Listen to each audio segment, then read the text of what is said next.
হঠাৎ ঈদের দিন লাল শাড়ি পরে ক্যামেরাবন্দী হলেন বুবলি। হ্যালো ভিউয়ার্স, বিস্তারিত জানতে চ্যানেলটি সাবস্ক্রাইব করে সম্পূর্ণ ভিডিওটি দেখতে থাকুন। সুপ্রিয় দর্শক, টলিউডের অন্যতম ব্যস্ত অভিনেত্রী শবনম বুবলি একের পর এক নিত্য নতুন লুকে ক্যামেরাবন্দী হতে দেখা যায় তাকে। কেননা একাধিক সিনেমা কাজে ব্যস্ত রয়েছেন, আর তাই তো নানান ফটোশুটে ক্যামেরাবন্দী হতে দেখা যায় তাকে। ঠিকই তেমনই হুট করে ঈদের দিন লাল শাড়ি পরে ক্যামেরাবন্দী হয়েছেন শবনম ইয়াসমিন বুবলি বেশ কয়েকটি ফটোতে, যে ফটোগুলোতে শবনম ইয়াসমিন বুবলিকে দুর্দান্ত লুকে দেখা যাচ্ছে।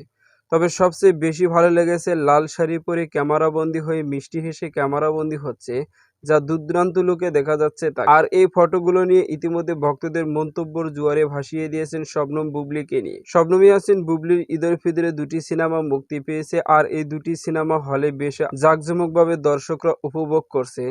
আর এই সিনেমাগুলো নিয়ে শবনম ইয়াসমিন বুবলি একটা সময় জানিয়েছেন তাকে ভিন্ন চরিত্রে ভিন্ন লুকে দেখা যাবে। দেওয়ালের দেশে সিনেমাতে একদম ভিন্ন চরিত্রে তিনি অভিনয় করেছেন। পাশাপাশি মায়াদা লাভ সিনেমার গানগুলোতে যে পারফরমেন্স শবনম ইয়াসমিন বুবলিকে দেখা গেছে তা সত্যি মুগ্ধ করার মতো। সুপ্রিয় দর্শক, ভিডিওটি আপনার কাছে ভালো লাগলে একটা লাইক দিন। নিত্য নতুন ভিডিও আপডেট পেতে চ্যানেলটি সাবস্ক্রাইব করুন। অসংখ্য ধন্যবাদ পুরো ভিডিও উপভোগ করার জন্য।